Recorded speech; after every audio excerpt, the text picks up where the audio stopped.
feminist, a person who believes in the social, political, and economic equality of the sexes.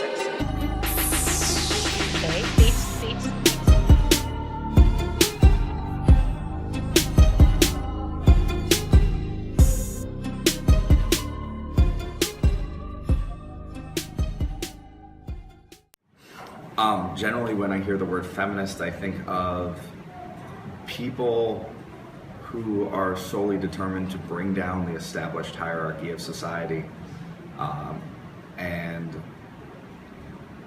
raise themselves up by bringing others below them.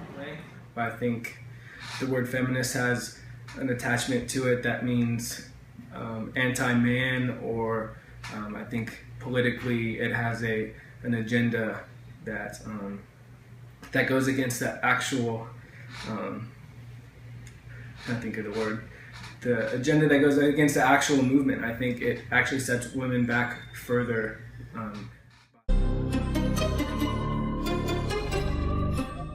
I think that we have come far in the legal equality of the sexes, where we're equal for rights, and we all have voting rights and things like that, but obviously that there is some suppression left of women if we have to have feminism and groups like that to fight for women's equality, but because in society we are not equal.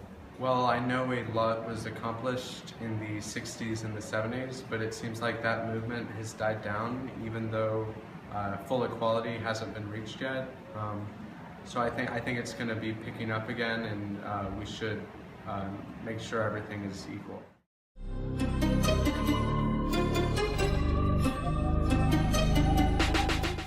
Personally, I've had an experience with being treated unfairly because of my gender. I work in the corporate world, and I was given a promotion where I was in charge of 3 branches for a company. And coming to find out when evaluations were due, when I was preparing them and had to do them, I realized that one of my subordinates, someone that reported to me, was actually making more money than I was a year. And of course, he was a male. So I do believe that we are not treated justly because we are women. And me running 3 branches for this corporation and a gentleman making more money than I did and him working under me was not fair. I would say yes, definitely. There's been times where a woman has come to train at the gym and she wanted a female trainer instead of a male. I didn't view it as unfair. I just thought that's what she wanted. I think there's advantages and disadvantages that go both ways, and you just have to live with it and move on. It wasn't ever like, oh, that's unfair. Yes and no. I think that men, maybe more than women, especially in the workplace, have to be careful about how flirtatious they are. I know that there have been an increase in sexual harassment type cases, so I think that men, as opposed to women, probably have to worry about being flirtatious in the sense that women can take it the wrong way in the workplace, and that can lead to problems for men. But in general, I think that it's probably still more socially acceptable for men to be flirtatious than it is for women. And in terms of, I think that it's more acceptable for men to have had more girlfriends. And if a guy, goes out with a lot of girls and he's considered a stud, whereas if a girl does that, then she's considered slutty.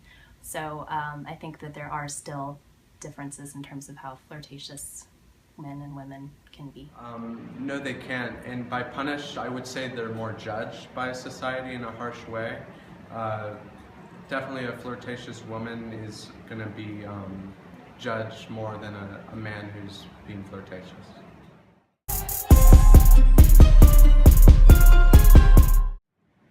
I would not change my name to my partner's after marriage. Just like my own parents, my parents retain their last names. I don't think you need to change your last name, but you can if you want to. Traditionally the woman is expected to change her last name to the man's, and I think that in terms of when you have children, that probably makes things easier if you both have the same last name, because I feel like it can be kind of awkward if the mom keeps her last name and then the dad has a last name, and then you have to decide what last name to give your child. But I think it's also sometimes awkward if you try to do the hyphenated thing, because it makes you have a really long last name. But I think that especially for women who have advanced in their career, they have some sort of license or some sort of advanced degree, I think that complicates the idea of whether or not to change your last name, because you already have established a career, you already have your license with your old last name, so it causes some issues if you do decide to change your last name, but I would consider doing it.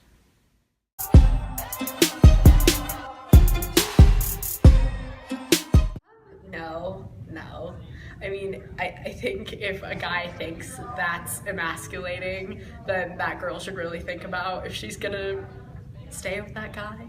I mean, it's stupid. I would say it would be emasculating for a wife to be more successful than a guy if a guy was pretty much a bum. But other than that, I don't see any issues with it. If you've been lucky enough to be married to an ambitious, smart woman, I don't see any problems with she achieving more than you do. At the end of the day, we don't all have the same opportunities or the same potential. And so just be grateful that you've been lucky enough to have such a spouse. I would.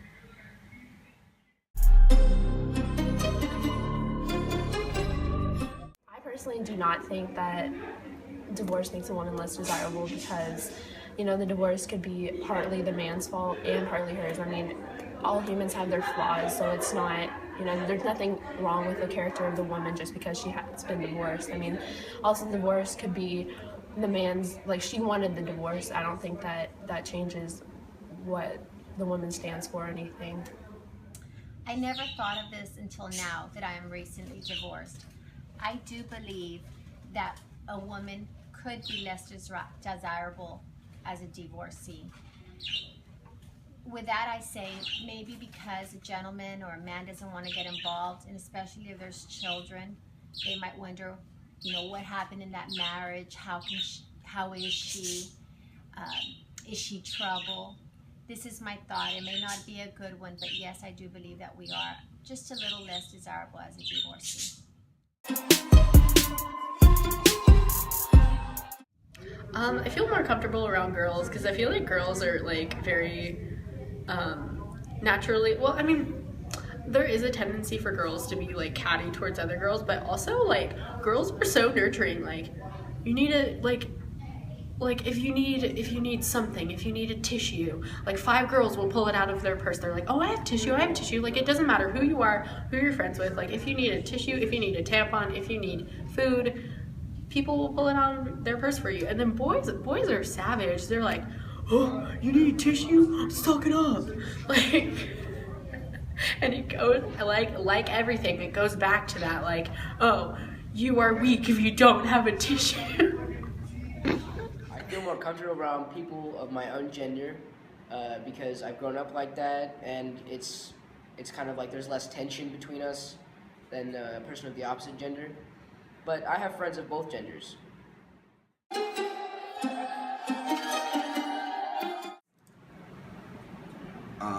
No, that's basically slavery. In fact, it is slavery to be the property of another human being. So pretty sure that was abolished. I think women shouldn't be considered property of their husbands, but I think that many men are taught that they can do whatever they want with their wives because women are considered subordinate and women need a man to be happy.